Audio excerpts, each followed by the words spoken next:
समय को अड़ी गे हुईना और गाते कुड़ी को बाको नेलोग कना हापे तेहेन दो कंप्यूटर क्लास एकला गिन सेन लेन गे।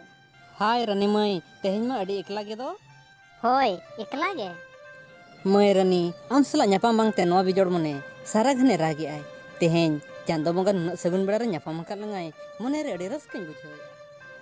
चे रस्काम बुझावे बादल चेद खातिर सारी गे रानी मई आम दो अड़ी जोरिन दुलड़ मिया नवा डंगु हड़मो बिजोड़ जी आम लगिन ते फादा गे मेना रानी सिविल मई ओत मुचाद सेरमा मुचाद तेरी जोरी लांग ताहेना नवा मंचुपुरी रे जोड़ चेना लेका लांग उड़ा बड़ाया नवा रहला रिमिल करे बादल आमा बहु मतो बांग खराब पकना तोपा बारकम रे जपित कतेन नौकान कुकमु नेल दो अड़ी ओसगुन गया ताम। अरे रानी मई चेद कथा मेनेया पालेन बरपदा बाजार लड्डू बन किरियन मेते इन रे अड़िस मने ता मेना लड्डू किरिन कथा दा बादल बाम बड़ा इन दो किसनड़ा कुड़ी कनेन आर ई सामना रे नौकान कथा को रोड चेद लाजा बाम बुझाया आम लेकान पता जल सेता कोड़ा को दो नासेना हिया जीवन बागरा बोलन लगित दादो बइन मा को बुझाव रानी चेद चिकायना तेहेन्या सगुन दिन रे ओ सगुन कथा मितैन कना नवा को दो बेस तो बांग हुयुक कना base Huyen are bye Huyen आम ओका हरतेम ताड़ाम का उना हरते के सेन जम में बाम बड़ा इन दो किसान पुनेरा आम खुना नपाय नपाय हीरो कोड़ा गाते मेना को तिया बाह रानी बाह आम दो पलेम भाबी कना आम एकला गे किसान ओड़ा चरक कुड़ी मेनामा आलम गरोबा रानी मिद दिन लो बगी गिड़िया माय चंपा भा लेगेज हड़मो इचे एदल बहारे लेका बाहा पेरेम रसा कना उड़ो हिजुग गे को रानी मई नवा नवा उरोभार ओका हिलो आमा जुआन रसा कटिज कटिज तको सरपो सिठे तमा इन हिलम ठिकया रसा चपे उरोभार कज कज तको साहा बगियामा बुझाव साहा खान को साहा बगिने बादल एंते हम मुचार ना लगाम दो कतम रोड़ा चेरा नोका रोड चिदो गिद्रल का हाना नवा कथा मितैन कना मेताम गनई रानी ओका हेंदा रिमिल धुत कुड़हरम उकु एनेज कना इन मा तो कटिज हो बइन ठिका दाड़े कना रानी बाम जोखा कना दरया दा दो टेमेज अचे गहिरा आमा दुला ढोंगा ना पताल बड़ी ते बांगेम जोखा सेटरा का रानी बांगेम जोखा सेटरा का या बादल आपे कोड़ा हपन दो बापे ठिका का लिया आले कुड़ी हपन गुन दो रसा बनु पड़ोय पुंड मली बहारे लेका मोहक सरना संधाड़ बासनाते लुती तेरम उरु लेका नुगुर नुगुर आको हीरो हैंडसम कोड़ा को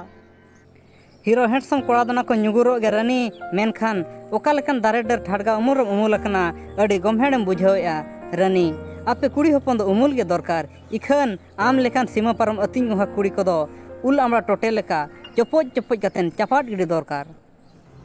व्हाट नॉनसेंस ई सामना रे नोकन बाजे कथा रोल लगिन आमा नुना साहस बादल बेस बेस तिन मेताम कनाया मोचा समड़ा कतेम रोड़ा आर बांखान नेल ओचोमेन जंगलातार चटकी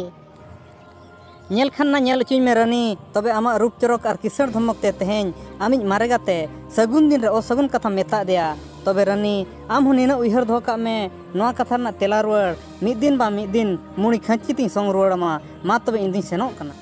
सेनो में चेद अदु इसमरम लटिक कोआ मिद थापन एम का नथन बादल धुंद गेम मेगेट गोदा बेकार कथा ते टाइम तिन वेस्ट के दिया हापे इनहो कंप्यूटर क्लास से गिन सेन लेन गे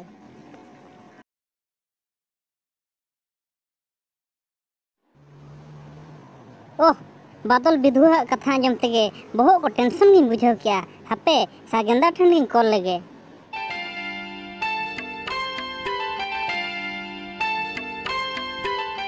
हेलो सागेंदा ओकारे मेनामा अम्मा इनखना सहारे गेम ताहेना अरे रानी चेद चिकायना सागेंदा तेहिं मने को ठीक बइन बुझावया देला से हिजु में सुलेपाट डेम से लांग दाड़ा अगुया ओकारे मेनामा रानी सागेंदा रायरमपुर बस स्टैंड रे मिनैया ठीक गया तबे रानी तंगी रे ताहेन में उसरा गनी सेटेरोआ मा तबे फोन दोहयेआ होय तबे सागेंदा उसरा धरम हिजुआ सरी गे रानी मई दो मारे गाते सला दुपलर सगई तोपा गातेन नवा दुलर गाते सागेन सला अड़ी खुशी रस्के रे मेनाया तबे आगाम रना रानी दुलर कथा बाय लयगोआ तंगी रे ताहेन माबन पार्ट 4 ना कार्टून वीडियो सुरदिन कोते गेले नेल ओचोकया मा तबे सनम कोगे इन लेटेड पास्टा से खना सगुन जोहार।